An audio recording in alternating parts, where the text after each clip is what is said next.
here. This is June 2nd, 2014. Central Valley tank. What we got here is some stainless steel stuff going on.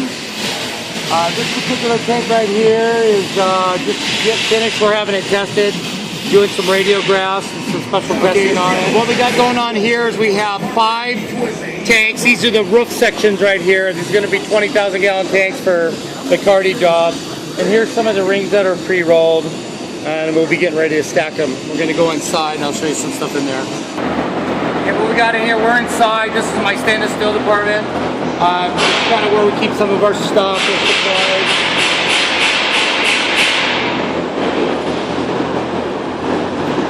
Martin Industries, so we're starting to work on some of the cone bottoms for these things. So we do try to do some of our work on the inside to keep these guys out of the heat. Starting to get a little hot around here right now. This tank is going to be for a biodiesel plant in somewhere in LA. That's the bottom cone. We're going to put steam coils in it, and it'll heat up restaurant grease or yellow grease, and that's part of the big process for biodiesel plant. Over here, we're just cutting out some baffles for a company called Water Tectonics. It's going to be a wastewater tank that's going to be shipped somewhere in Canada. Okay, out here we got. The baffle was inside for Water Tectonics, but here's the shells. So the 2 ends are going on. We have another shell over here. Once we put the tank together, we're going to be putting a baffle on the inside of it. It'll slow down the water for, it oscillates back and forth on these hauling tanks and whatnot. So that's what we got going on for that. Okay, out here in our main line, we have quite a few big projects going on. This is actually going to be Foster Farms. Our customer is O&M Industries. This is going to be a cone bottom tank. You can see the cone. Well, that'll go and connect to some of these shells here, and that's going to be for their. They have a yellow grease or vegetable oil. They mix that in with their feed process, I guess. So, anyways, we're building a few of those tanks. Right now, you see our Gradall. It's bringing in a big shell section for another tank in our process. I think maybe we ought to get out of the way. Okay, this particular tank here is another one of the yellow grease tanks. It's also for Farmer John, believe it or not. So we're doing Foster Farms with Farmer John right now. They must be feeding a lot of animals right now. But this is going to be, this is a cone bottom tank. I'll take the other side. We'll look at the cone. This is a 20,000 gallon vertical tank.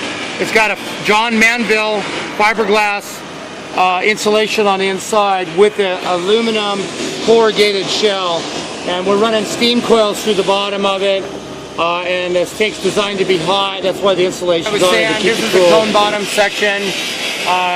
We just do an aluminum sheet on the inside, but underneath that is insulation on there. We just have some more carbon steel tanks. This customer is RV Equipment. You can see over here the guys are trying to place some steam coils on the inside. We do a lot of tanks where it's required to have heat on the inside of the tank, so we fabricate these steel steam coils and we're dropping them through the top. These guys are just trying to fit them in. There's a few more of these tanks that are completed.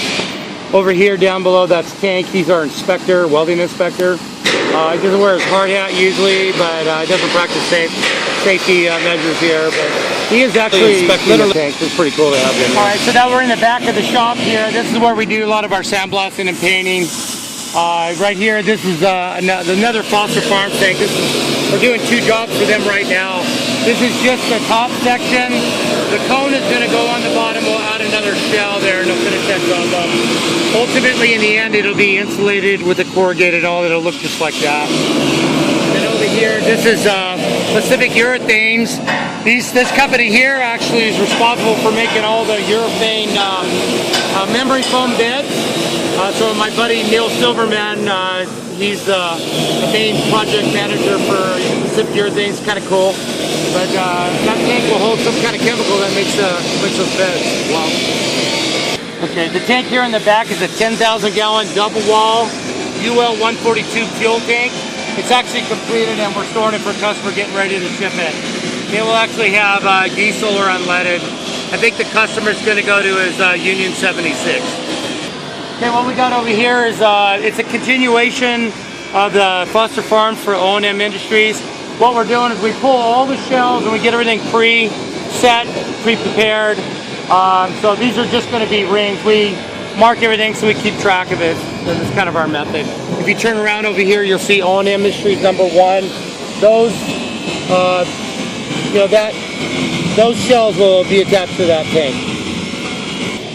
Okay, the last job that we're finishing up here, this is Hanson Brothers. They're in Grass Valley. The job is called Green Acres. Right? Anyway, those are 3 15,000-gallon tanks.